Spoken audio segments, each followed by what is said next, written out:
Saudara, ledakan di SMA 72 Jakarta yang mengakibatkan puluhan siswa terluka harus diungkap tuntas.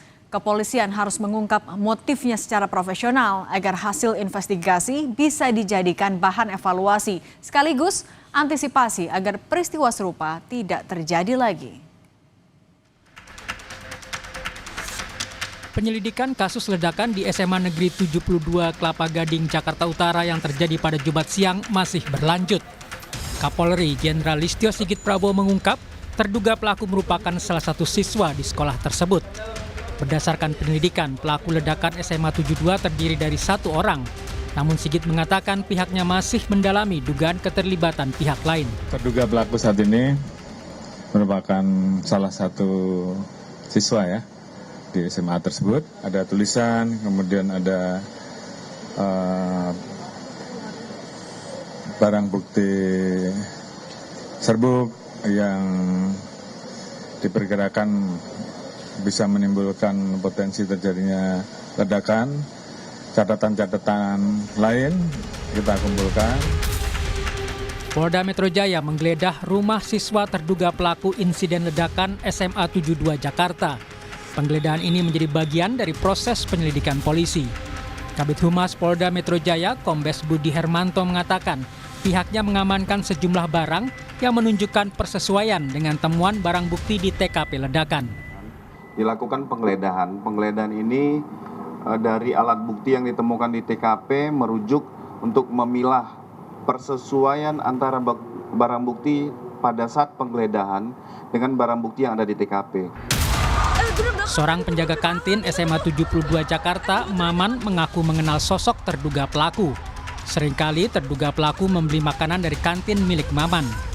Maman juga menyebut terduga pelaku adalah sosok yang pendiam dan serius. Kalau Bapak melihatnya kalau datang ke kantin itu? Pendiam. Kalau pesan makanan serius banget, misalnya nggak banyak itu cuma Pak pesan mie ayam. Menyendiri ya Pak? Iya, kadang-kadang ya kalau sendiri, kadang-kadang berdua. Pak pesan nasi itu kan Bapak kan 2 kantin, megangan 2 kantin. Itu doang. Satu persatu korban ledakan di SMA 72 Jakarta mulai dipulangkan setelah menjalani perawatan di 3 rumah sakit di Jakarta. Tak hanya luka fisik yang menjadi perhatian, melainkan juga dampak secara psikologis terhadap para korban. Menteri Sosial Saifullah Yusuf memastikan akan memberi bantuan rehabilitasi sosial maupun pendampingan pada para korban. Dari Kementerian Sosial dengan indeks yang kami miliki tentu kita akan bantu, tetapi kita akan teruskan nanti pendampingan setelah berada di rumah. Baik itu dalam bentuk trauma healing maupun rehabilitasi sosial dan pemberdayaan. Kondisinya kayak gimana tuh? Tergantung asesmennya, ya bisa sebulan, bisa 2 bulan, sesuai hasil asesmennya akan kita dampingi nanti. Ketua Komisi Perlindungan Anak Indonesia, Margaret Aliatul Maimunah, menyebut pendampingan sangat diperlukan untuk memulihkan kondisi psikologis para korban maupun siswa lainnya. Di sisi lain, Margaret juga mengungkap adanya dugaan pengaruh konten media sosial yang negatif dalam kasus ledakan di SMA 72 Jakarta. Untuk itu ia mengingatkan perlu adanya pengawasan ekstra terhadap aktivitas anak-anak di dunia digital. Dugaan bahwa ada pengaruh konten di media sosial, saya kira ini juga perlu menjadi atensi terutama kepada Komdiji ya. Mungkin butuh ada upaya sistem perlindungan yang lebih ketat lagi terkait dengan konten-konten negatif apapun itu. Ledakan terjadi saat berlangsungnya sholat Jumat di masjid yang berada di area sekolah SMA 72 Jakarta. Letusan pertama terdengar ketika khotbah sedang berlangsung. Disusul ledakan kedua yang diduga berasal dari arah berbeda. Tim Liputan Kompas TV. Polisi harus mengungkap sumber ledakan berasal dari mana, termasuk memastikan bahan peledak yang tersisa di tempat kejadian perkara teridentifikasi, jenis dan sumber perolehannya. Jika benar pelakunya adalah siswa sekolah, kepolisian harus bisa mendalami apakah dilakukan sendiri dan spontan atau berkelompok terencana dengan tetap mengacu pada Undang-Undang Perlindungan Anak.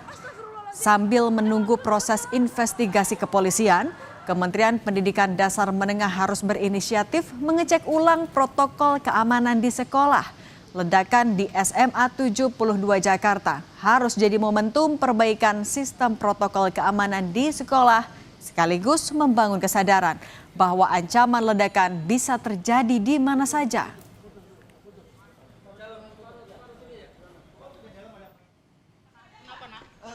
Ketersediaan layanan pemulihan trauma yang memadai juga harus dipastikan agar tidak ada trauma berkepanjangan di para korban ledakan. Kerjasama sekolah dengan orang tua diperlukan agar antisipasi terhadap gangguan keamanan sekolah bisa dipersiapkan dengan baik. Ancaman terhadap keamanan siswa di sekolah harus menjadi perhatian pemerintah. Peristiwa ledakan di SMA 72 Jakarta jangan sampai menjadi ketakutan berkepanjangan bagi orang tua dan masyarakat. Nuansa teror tidak bisa dihindari pasca ledakan di SMA 72 Jakarta. Karena itu, pengungkapan secara transparan mendesak segera disampaikan ke publik.